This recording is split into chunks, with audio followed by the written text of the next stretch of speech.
Animaniacs, Issue 11.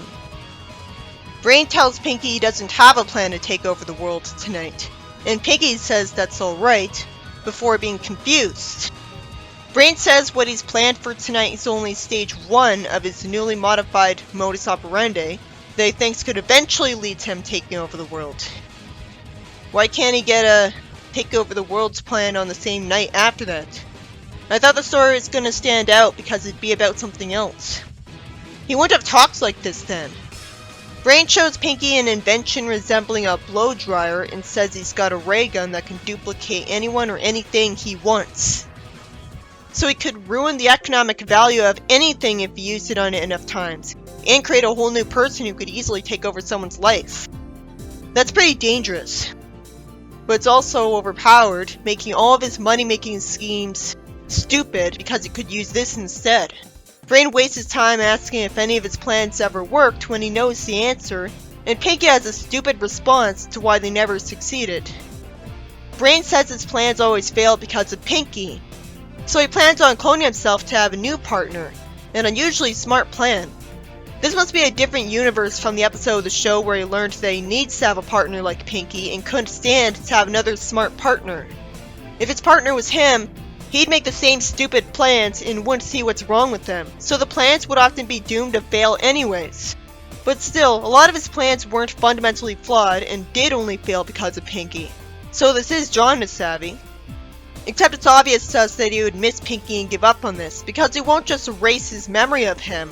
He tells Pinky their associations come to an end, yeah right, and he says he wishes it didn't have to end like this. When Pinky starts crying and walks away, we see Brain look sad, which thankfully humanizes him after he did something so unlike him. Brain duplicates himself, and his clone congratulates him. Then he complains that his duplication rays work so perfectly that his clone is identical to him and some other person couldn't tell them apart. He should have thought of this earlier. The clone says that if one of them were to leave the room, how would the other determine which of them left? Why did he say something so stupid? That's something Pinky would say. Of course the one still in the room would know that the other one left because he's still there. And surprisingly, it's not that the clones are stupider than he is, which makes more sense, but doesn't explain this. Brain stamps him with a stamp that's conveniently there to put a 2 on his forehead. If he didn't anticipate this problem, why did he already have that stamp? He just wanted to humiliate Pinky with it? The clone gets mad at being relegated to a number 2 position, which Brain should have expected. It's almost as if it's common sense that he needs a partner who's been brainwashed to be loyal to him, and he was just lucky Pinky didn't need that. Brain reminds the clone that he created him, and so he feels entitled to being his master. The clone would understand that right away. He's him, so he would have anticipated this, not been surprised. The clone runs away with the duplication ray and leaves the lamp, getting Brain hurt. Brain says he really hates himself right now and can't let himself run amok. Brain wonders what he would do in his position. Couldn't he let him take over the world? Because then he could replace him and easily become the world's ruler. Rather than the clone running off to get Pinky's help, because obviously his previous situation proved to him that he can't work with another him, the clone duplicated himself. Brain lampshades that he should have known better. So it's a good thing the story is interesting enough to be worth the fact that it's completely forced. As if he's a genius, he'd have known he needs loyalty for a partner. He's just so used to Pinky's loyalty they took it for granted. Go figure, he gets worried that the clone's clone did the same thing, and he did, as he finds him in an old warehouse. This could result in the world being full of brains. It reminds me of the episode of Rick and Morty with the decoys. Brain complains later on that he cast Pinky out into the cold, and he's so lucky he found Pinky again. He tells Pinky he made a horrible mistake and needs him back. That's satisfying to see. And what's even better is that Pinky's being out of character and says, "Gee, I don't know, Brain," and tells him that he hurt his feelings. I'd expect him to just happily accept right away. Instead, he plays it smart from his perspective and says he'll only come back if he promises not to take him for granted anymore and never throw him out again. I'd say from his perspective because promising isn't a guarantee. Brain tells him not to push it with his dessert condition, and Pinky acts like he didn't hear that, but he does pick him up and hug him. So it's too bad he's startled by it as usual, as if he hugged him too tightly. He could have appreciated it and made it a lot better. The only reason Pinky wouldn't know where all of those clones came from is if he forgot about the ray Brain just showed him tonight. Which only makes sense because that episode from his perspective shows that he's got long trains of thought unrelated to reality, which cause him to forget things. But it's still a stretch because it's so recent. He saw something unusual happen. Of course it's because of Brain's inventions. Brain wonders where he's ever going to find himself now. Pinky asks him where he'd go if he wanted to take over the world. The White House. They could have a better chance of taking it over because they're all together as a group. No, Brain says the lab. That'd be my second choice. He had a good reason to wonder where the clones went because he goes to a different place to try to take over the world every night. And why did the clones even bother going back to the lab when they should have known that it'd be crowded with other brains who'd make it impossible for them to take advantage of the place? They came back because they had no choice but to check in case it was unoccupied if they wanted its technology and materials, and the lab was the easiest place to get them. And they're all overconfident that they could overcome any other brains. Overconfident indeed, considering there'd be an entire army of them. He should have known to go to the lab again on his own. Brain calls Pinky a genius. Why didn't he see the other brains in his lab immediately? Instead he has to wait a few seconds. He tells the clones to pledge loyalty to him when that didn't work the first time because he's desperate.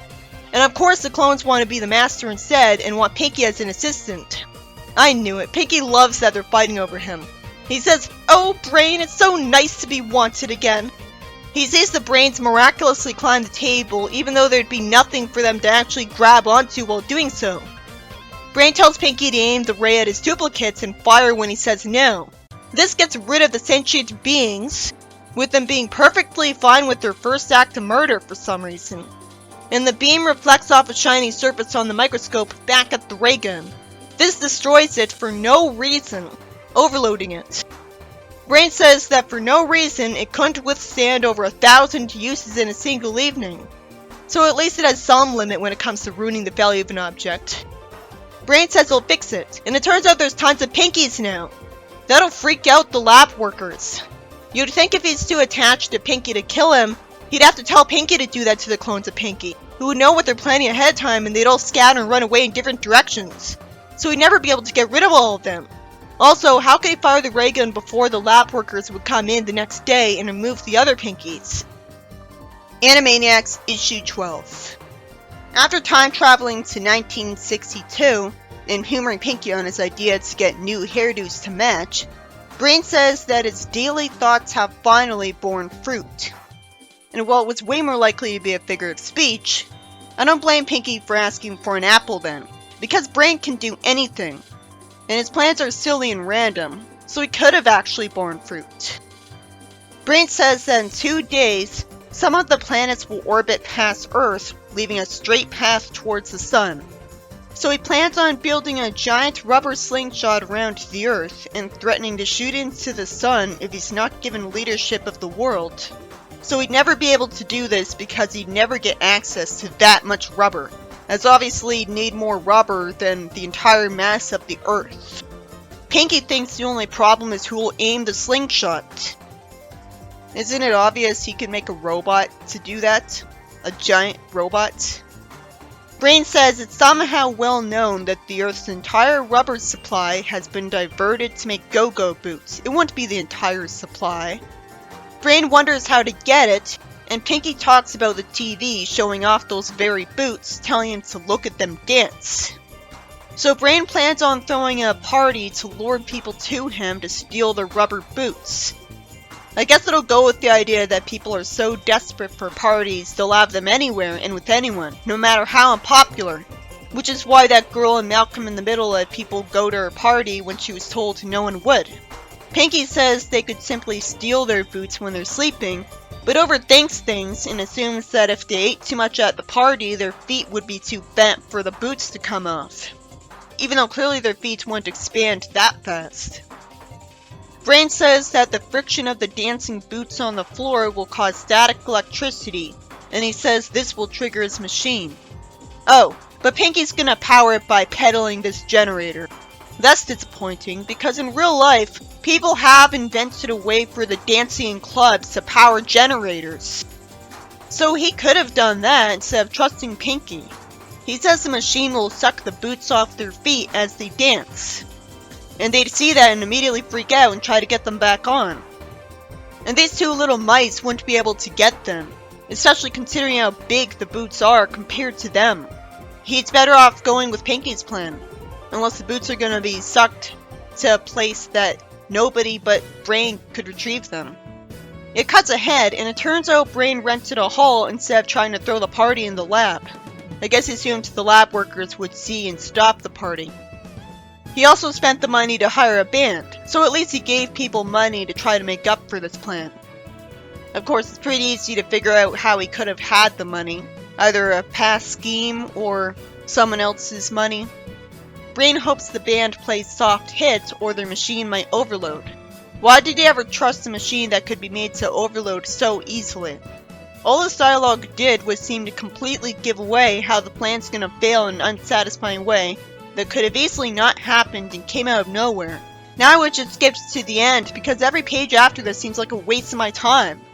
The Beatles show up, and then a whole bunch of panels are wasted with extreme boredom with the Beatles talking to Brain. Why does he waste time telling them his plan to take over the world?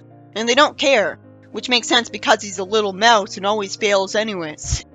Not to mention his common sense to be nice to him, just in case he actually succeeds. The people say the floor is too sticky for them to dance because there's too much rubber in the room. At least that means the plan's failing for a different reason than I expected. But still, I'd never expect this to be possible either. It makes no sense if he's able to make this machine in the first place. It's immediately obvious that him telling Pinky to pedal faster will only delay the inevitable. So the story's boring until finally Pinky's unable to keep pedaling.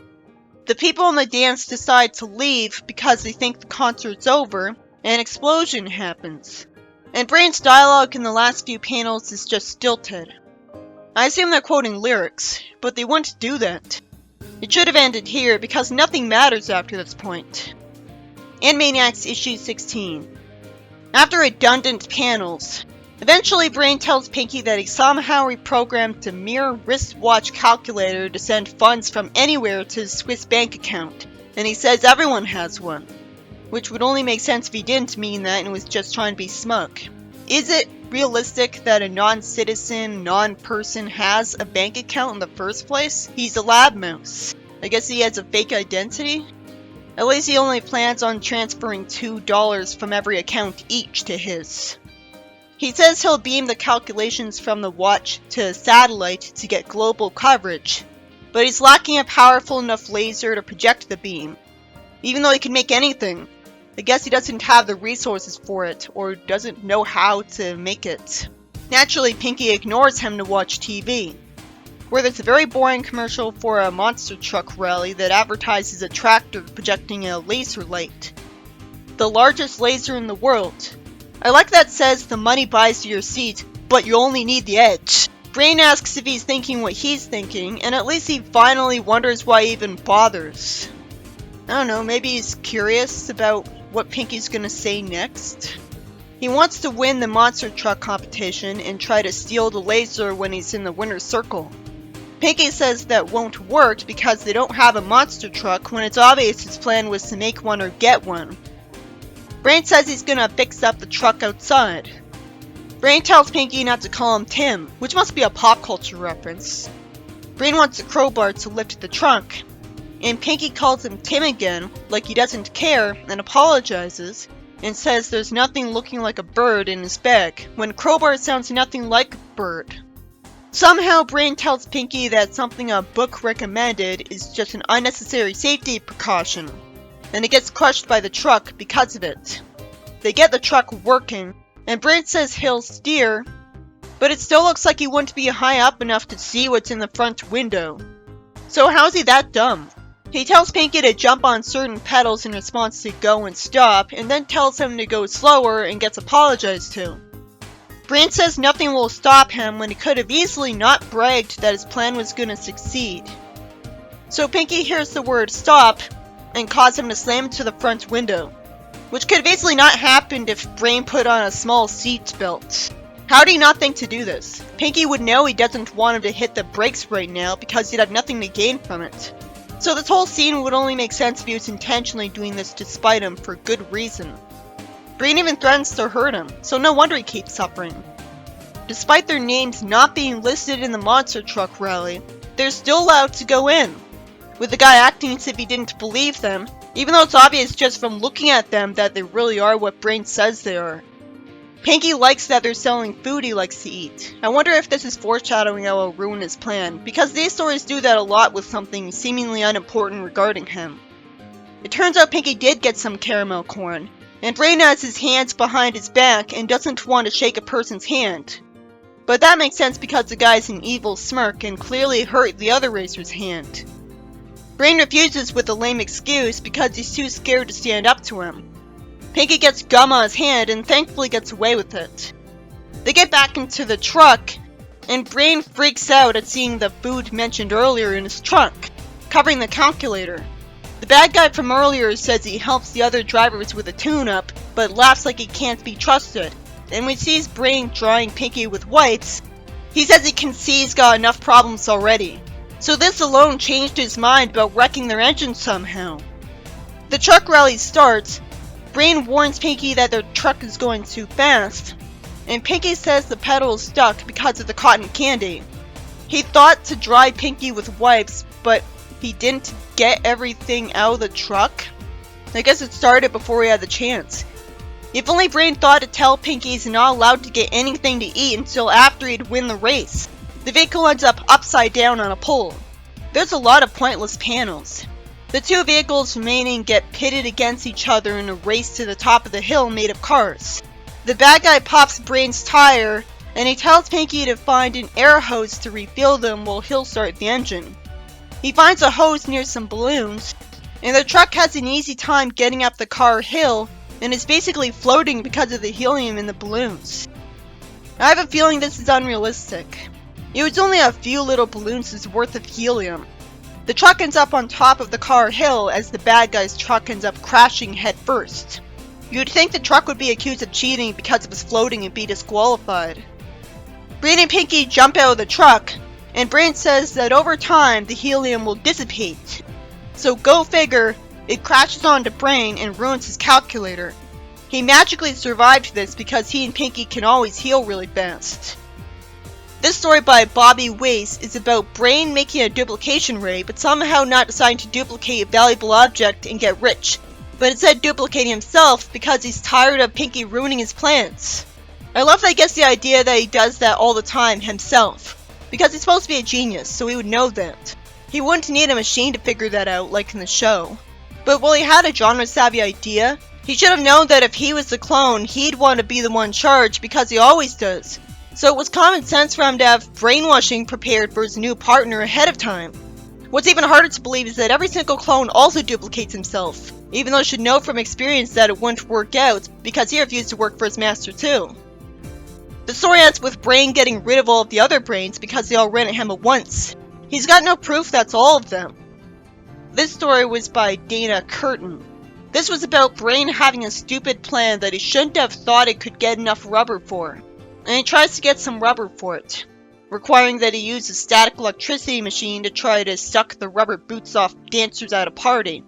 But it fails because somehow there can be too much rubber for the machine to not explode from, and he somehow had it powered by Pinky pedaling when he could have had it powered by the dancing itself easily.